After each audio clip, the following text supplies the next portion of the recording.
But let's just quickly go to some of the other voices that have been speaking up about The Voice. If you are in any way concerned that, the No case is exaggerating and suggesting that there might be a treaty or there might be this, and this is all just hyperbole, no, have a listen to these two. First up, let's listen to Tila, I can't remember her surname, on the need for reparations. That means you have to pay permanently to non-Indigenous Australians have to pay permanently to Indigenous Australians. Have a listen. There does need to be reparations here. There does need to be compensation. There does need to be these tough, I think, decisions. They're not tough decisions if you're on the receiving end. If you're on the receiving end of the money, it's not a tough decision. Yes, please, I'd like loads of reparations and compensation. Keep it coming. If you're on the giving end, it is actually tough because you might not have the money. Well, Rowan, the thing is, too, about this sort of thing, there's been a lot of talk about where are the multicultural and migrant communities going to go on The Voice? And all the official multicultural organizations, presumably because they want government grants and things like that, are all saying, oh, yes, we're absolutely for The Voice. But I reckon that clip needs to be shown in migrant communities across Australia, because the thing that they're saying there is that, hey, you may have come here last year, 10 years ago, 20 years ago, like I did, but you somehow have to pay reparations for something that supposedly happened 200 years ago. Exactly.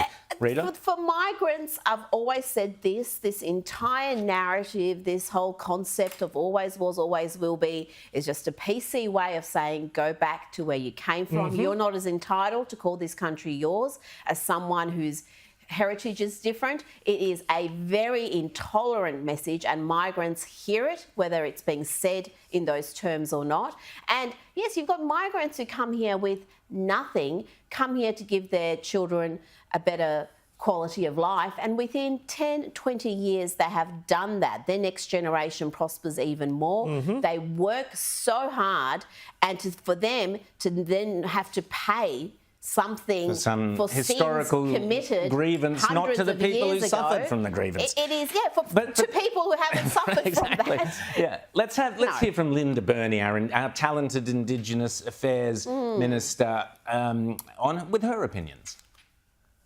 There is $5.8 million set aside for the establishment of a Makarrata Commission.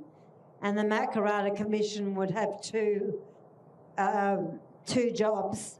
First, the national process of truth-telling and a national agreement-making, which is really code for treaty without saying it. And I can understand why that term was used.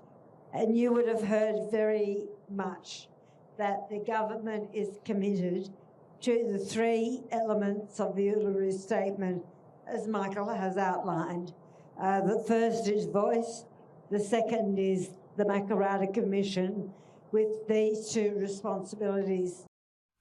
So pay attention there, because either categorically, indisputably, Anthony Albanese is a liar or Linda Burney is a liar. Deception is at the heart of The Voice. That is what she admitted there. It is code for treaties. This is that. Deception is there. Anthony Albanese has said many times that The Voice is not leading to a treaty, but it is. And it's been made absolutely abundantly clear. Australians are being lied to by their Prime Minister and their government. It's a disgrace. Vote no. Well, the Prime Minister wasn't misleading at the start, because he said, even on election night, very first thing he talked about was The Voice, and he said he would implement the Uluru Statement from the Heart in full. So if you look at the Uluru Statement from the Heart, it's all laid out there. This isn't some sort of a conspiracy theory. It isn't conjecture. It's there in the statement. And now they're denying it. It's there in black and white. It is precisely what will come after The Voice. There will be truth-telling. There will be treaty. And it's all about money. Billions of dollars of your money.